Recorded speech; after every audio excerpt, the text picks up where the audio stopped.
কি যে একটা চাকরি নিয়েছি ভাই, নিজের যত্ন তো দূরের কথা, নিজেকে খেয়ালই করতে পারি না। তাই আজকে একটু সময় পেয়েছি বলে একটু রূপচর্চা করব বা নিজের একটু যত্ন করব। আসসালামু আলাইকুম, ডেইলি ব্লগ নিয়ে হাজির হয়ে গেলাম। আশা করি সবাই ভালো আছেন, অবশ্যই কমেন্টে জানাবেন।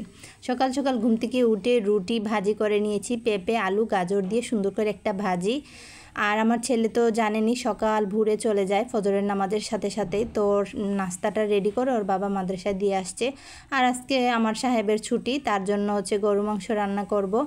তো গরু মাংসটা ছোটো ছোটো করে হাড় সহ সুন্দর করে নিয়েছি, আর সাথে দিব একটু আলু দিয়ে। তো আমি কিন্তু মাখিয়ে রান্না করছি, সময় হাতে কম। তো আমি হচ্ছে গিয়ে গরু মাংসটা সুন্দর করে কষিয়ে নিয়ে একটু ঝোল দিয়ে সিদ্ধ করে নিয়েছি, সাথে কিছু আলুও কেটে নিয়েছি, আলু দিয়ে রান্না করব। তো আমার মোটামুটি গরু মাংস রান্না শেষ, ভাত রেডি, সবই হয়ে গেছে। এখন হচ্ছে বড় ছেলে পরীক্ষায় চলে যাবে, ওকে একটু ভাত খাওয়াই ওর বাবা দিয়ে আসবে, তারপরে হচ্ছে ছোটো ছেলেকে দিয়ে আসবে। তো বড় ছেলেকে অলরেডি ওর বাবা দিতে গেছে, আর এই ফাঁকে হচ্ছে নুডলসটা রেডি করে নিচ্ছি, কারণ আমি আমার ছেলেকে 3 বেলায় নাস্তা সহ ভাত সহ বাসা থেকেই দেই এবং রাত্রে এনে ঘুম পাড়াই, কারণ ভোরে দিয়ে আসি আর রাত্রে নিয়ে আসি, কারণ মাদ্রাসায় থাকলে অনেক সময় শরীরটাও খারাপ হয়ে যায়। তো আমি চাই আমার বাসা থেকে, যেহেতু মাদ্রাসা কাছাকাছি, আর ঢাকার মাদ্রাসাগুলি তো জানেনই থেকে পড়তে হয়। তো এদিকে হচ্ছে ওর নাস্তা সব কিছু রেডি হয়ে গেছে, ওর বাবা দিয়ে আসবে, যেহেতু ওর বাবা আছে আমার আজকে বের হতে হবে না। তো এই সুযোগে আমার শরীর কি বলবো, রূপচর্চা করব। রূপচর্চা কি, আমার চুলগুলির যত্নই নেওয়া হয় না অনেক দিন ধরে। তো আমলকি ভিজিয়ে রেখেছিলাম রাত্রে, মেথি ভিজিয়ে রেখেছিলাম, আর মেহেদিগুলি সুন্দর করে ছাড়িয়ে নিয়েছিলাম। এখন হচ্ছে আমলকির যে ভিতরে একটা বীজ হয় ওইটা বের করে নিতে হবে, না হলে কিন্তু ব্লেন্ডার নষ্ট হয়ে যাবে। আর দেখুন কি সুন্দর, মেথিগুলি একেবারে সফট হয়ে গেছে। তো আমি এখন হচ্ছে বীজগুলি আলাদা করে নিব, তাহলে ব্লেন্ডার করতে খুবই সুবিধা হয়।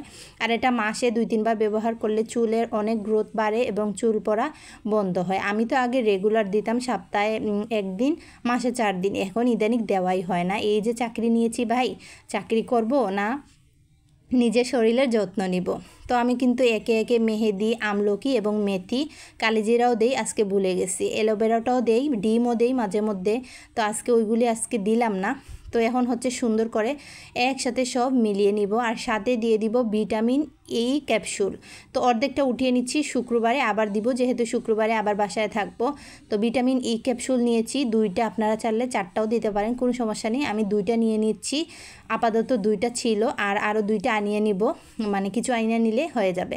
তারপরে মাথায় 2 ঘন্টা 1 ঘন্টা রেখে ধুয়ে নিলেই খুব সুন্দর চুল পড়া বন্ধ হয়, আর চুলের গোড়া শক্ত হয়। তারপরে বিকালে একটু নুডলস রান্না করেছিলাম, যেটা রয়ে গেছিলো, আবার একটু গরম করে আমরা সস দিয়ে খেয়ে নিয়েছি। আর বিকালে আপনার ভাইয়ের আবদার ছিল একটু খিচুড়ি রান্না করো, তো মাখিয়ে জাকিয়ে এটা পোলার চালের খুদ দিয়ে রান্না করেছি, খুবই টেস্টি হয়। আর সাথে একটু আলু দিয়েছি, আর কাঁচামরিচ ছিল না, ভুলে গেছিলাম, তাই শুকনো মরিচ দিয়েই, গুঁড়া যে মরিচটা ওইটা দিয়েই রান্না করেছি, কিন্তু খেতে কিন্তু বেশি মজা হয়েছে। তো এই তো আলহামদুলিল্লাহ আমার খিচুড়িটা হয়ে গেছে ঝরঝরে। তো এই তো, ভালো থাকবেন, নতুন একটা ভিডিও নিয়ে হাজির হয়ে যাবো। আসসালামু আলাইকুম।